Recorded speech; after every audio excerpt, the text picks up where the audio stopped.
Bollywood entertainment screen presents iron man 1 शुरू होती है अफगानिस्तान के बॉर्डर के नज़ारे से। वहां पर यूएस मिलिट्री भी है, जो एक आदमी का इंतजार कर रहे हैं जो वेपन्स का डिजाइनर था। और उस आदमी टोनी वहां पहुंच जाता है। वो मिलिट्री को एक मिसाइल दिखाता है। वो कहता है कि ये हमने बनाई है। ये एक मिसाइल पूरे देश को तबाह करने के लिए काफ़ी है। फिर वहां उसका टेस्ट होता है। दरअसल टोनी यहाँ मिलिट्री के साथ डील करने आया था, और इस कॉन्ट्रैक्ट के बाद वो सबसे अमीर बन सकता था। अब वो वहां से निकालता है, तभी कोई उसके कार को चुराने की कोशिश करता है। सब मिलिट्री ऑफिसर्स टोनी को बचाने की कोशिश करते हैं, लेकिन उन दुश्मनों ने मिलिट्री ऑफिसर्स को मार दिया। टोनी अपनी जान बचाने के लिए अपनी कार से निकालता है। उसके पास उसकी कंपनी का एटॉमिक बॉम्ब था। एक अचानक बॉम्ब के ब्लास्ट से वो घायल हो जाता है। अब एक दिन पहले का वक्त दिखाया जाता है, जब टोनी को बेस्ट वेपन मैन्युफैक्चरर का अवार्ड दिया गया था। दरअसल कंपनी जो वो चला रहा था, उसके पिता ने अपने दोस्त के साथ मिलकर शुरू की थी। लेकिन जहां पर अवार्ड दिया जा रहा था, टोनी वहां मौजूद नहीं था। इसलिए उसका अवार्ड किसी और ने रिसीव किया। आखिर टोनी कहाँ था? वो एक गैम्बलिंग क्लब में था, जहां वो आदमी भी आया था जिसने उसका अवार्ड लिया था। वो उसको अवार्ड देकर कहता है, टोनी, ये लो तुम्हारा अवार्ड। टोनी कहता है, मैं इसको कहाँ रखूंगा? मेरे घर में तो जगह ही नहीं है। वो अवार्ड लोगों को देकर चला जाता है। तब एक प्रेस रिपोर्टर टोनी से पूछती है, क्या तुम खुश हो कि तुम नए वेपन्स बना रहे हो जो सिर्फ एक आदमी ही नहीं, पूरे देश को खत्म कर सकते हैं? टोनी कहता है, हाँ, मैं खुश हूं। अगर हम वेपन्स नहीं बनाएंगे तो दुश्मन हमें मार देंगे। उसके बाद वो कुछ वक्त साथ बिताते हैं। फिर टोनी को बताया जाता है कि उसके अफगानिस्तान के लिए एयरप्लेन में सीट्स रिजर्व हैं, और टोनी अपने प्राइवेट एयरप्लेन से अफगानिस्तान लैंड करता है। अब सीन वापस प्रेजेंट में आता है।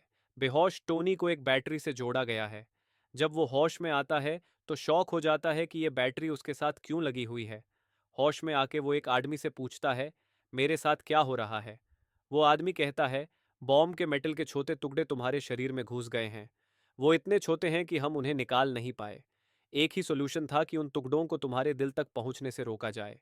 इसलिए हमने एक इलेक्ट्रोमैग्नेट यूज किया है। चिंता की कोई बात नहीं।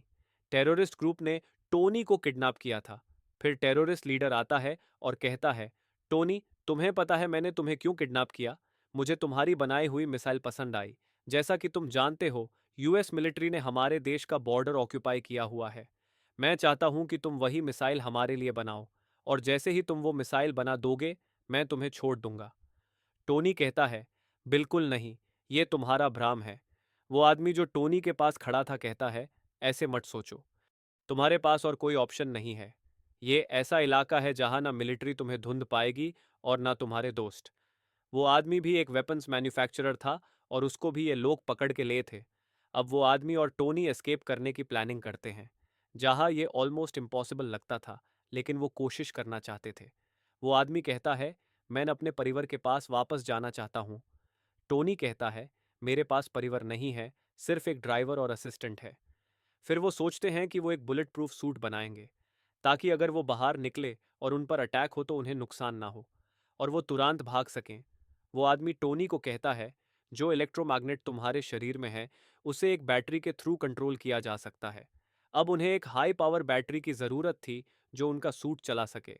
दूसरे तरफ हेड अब भी ये सोच रहा था कि वो मिसाइल बना रहे हैं, इसलिए वो उन्हें मटेरियल्स देता जा रहा था, क्योंकि हेड को नहीं पता था मिसाइल बनाने के लिए कौन से मटेरियल्स चाहिए। जब सूट बन जाता है तो हेड को पता चल जाता है। गुस्से में आके वो आदमी को घायल कर देता है जो टोनी की मदद कर रहा था। टोनी सूट पहनता है और उसे एक्टिवेट करता है। वो इलेक्ट्रोमैग्नेट की पावर को सूट में डलता है और वहां सबको मारना शुरू करता है। और उसी सूट को पहन के वो केव से निकाल जाता है। बाहर आके वो सब वेपन्स को डिस्ट्रॉय कर देता है। फिर सूट का रॉकेट लॉन्चर यूज करके वो उड़ा जाता है। वो डिजर्ट में गिरता है जहां उसकी टीम उसको धुंध लेती है, और वो उसको वापस ले जाते हैं जहां वो लोग रहते थे। वहां टोनी के फादर के दोस्त भी होते हैं, जिन्होंने उनके साथ मिलकर आर्म्स इंडस्ट्री शुरू की थी। टोनी कहता है, मैं लाइव स्ट्रीम पे जाके प्रेस कॉन्फ्रेंस करना चाहता हूँ। अब दिखाया जाता है कि टोनी प्रेस रिपोर्टर से बात कर रहा है। वो कहता है, मुझे अफगानों ने किडनैप किया था। उन्होंने मुझसे डिमांड किया कि मैं उनके लिए वेपन्स बनाऊं। मैंने सोचा कि मेरे वेपन्स दुनिया में तबाही मचा रहे हैं, और वो मेरे बनाए वेपन्स से जुंग छेड़ना चाहते हैं।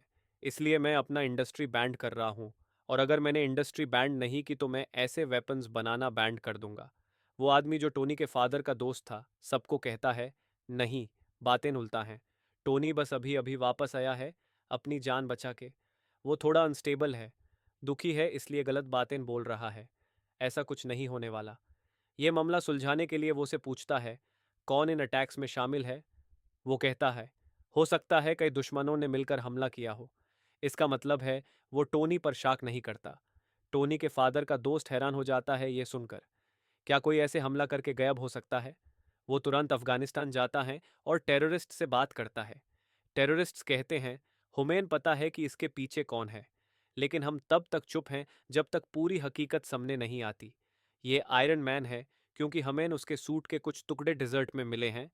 टेररिस्ट्स उस आदमी से कहते हैं, अगर तुम हमें पैसे दोगे तो हम तुम्हें सूट का डिज़ाइन दिखा सकते हैं। लेकिन टोनी के फादर का दोस्त इस बात पे ध्यान नहीं देता, बल्कि वो उन्हें धमका के सूट वापस ले आता है। टोनी को पता चल जाता है कि उसका पुराना सूट किसी ने चुरा लिया है।